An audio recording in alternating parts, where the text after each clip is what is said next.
Ladies and gentlemen, welcome back to the channel, and today I bring you Justice League Dark Apokolips War review. Now, this will be a spoiler-free movie review just in case you haven't seen the movie but you want to get a little bit more information, a little bit more background knowledge on what it is that you're going to be seeing before you watch the movie. In case you are unaware, Justice League Dark Apokolips War is the 15th and the final film in the DC animated film lineage movie franchise. And it brings everything together in this big harmonious convergence of not giving a fuck. Like, I'm going to be 100% honest with you, my jaw was dropping almost the entire movie. After about the first 10 minutes of the movie, you get a feel for what these writers and animators are going for with this movie. And it's fucking epic. So after about the beginning half of the movie, and we get through that really quickly, it goes immediate into a 2-year time jump, and then you're introduced to who DC is really going to focus on for the main core of the protagonists, which is Clark Kent, Raven, Constantine, and Robin. Alright, so those are your main characters. Now, I have to specify that because they have literally almost everybody you could imagine in the movie. There are so many cameos, it's ridiculous. I can't even really call them cameos because they all have badass moments somewhere along the line. Except for one character. I mean, just on top of the Justice League, you have Harley Quinn, Captain Boomerang, you have Lady Shiva, King Shark, Swamp Thing, Teen Titans, and one more character.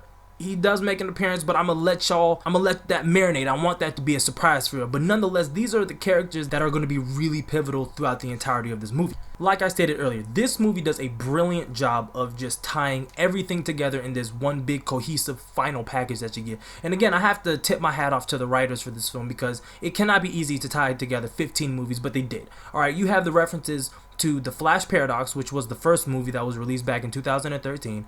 You have references to the Son of Batman heavily, the Reign of Superman heavily, the Teen Titans Judas Contract heavily.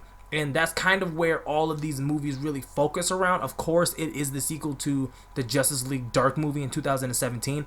But nonetheless, you have these hints here and there. And it adds this very interesting dynamic to everything that is going on. Because you know, at some point in time, it has to be answered.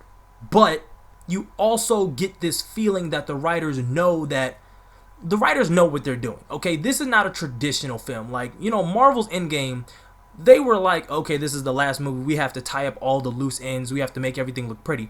That was not the case for this movie at all. Yes, they did tie things up well. The writers knew this was what happened in the writers' room, okay?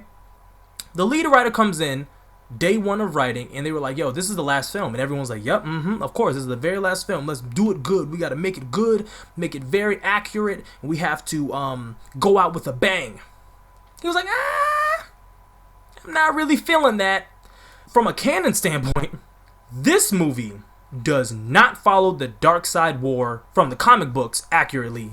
Now, granted, this doesn't bother me at all because the movie was just that good in my opinion. Like, honestly, when it comes down to wars, I have always been under the impression, and granted, I'm more so into manga and anime, but the philosophy still applies. You cannot have a PG-13 war. It doesn't make sense. So hear me loud when I say I would have preferred an ending like this to Marvel's Endgame versus what they gave us. Because at the end of the day, the stakes are extremely high.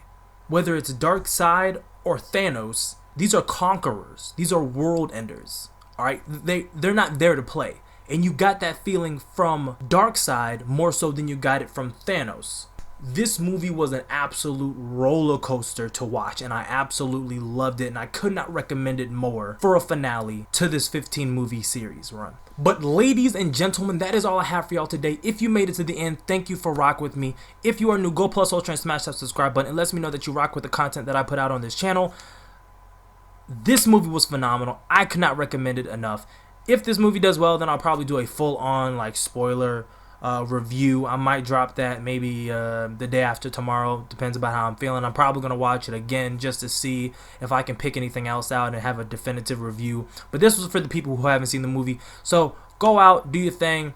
Comment in the comment section below if you've seen it. What was your favorite part? Maybe not on this video. Wait for the spoiler review because I don't want people who haven't seen the movie to go in the comment section and, you know, see something that they want. It depends how you're feeling about it, but like the video, rate the video, share the video, comment on the video, all that fancy stuff, and like always, keep it safe and wrap it tight. I'm out.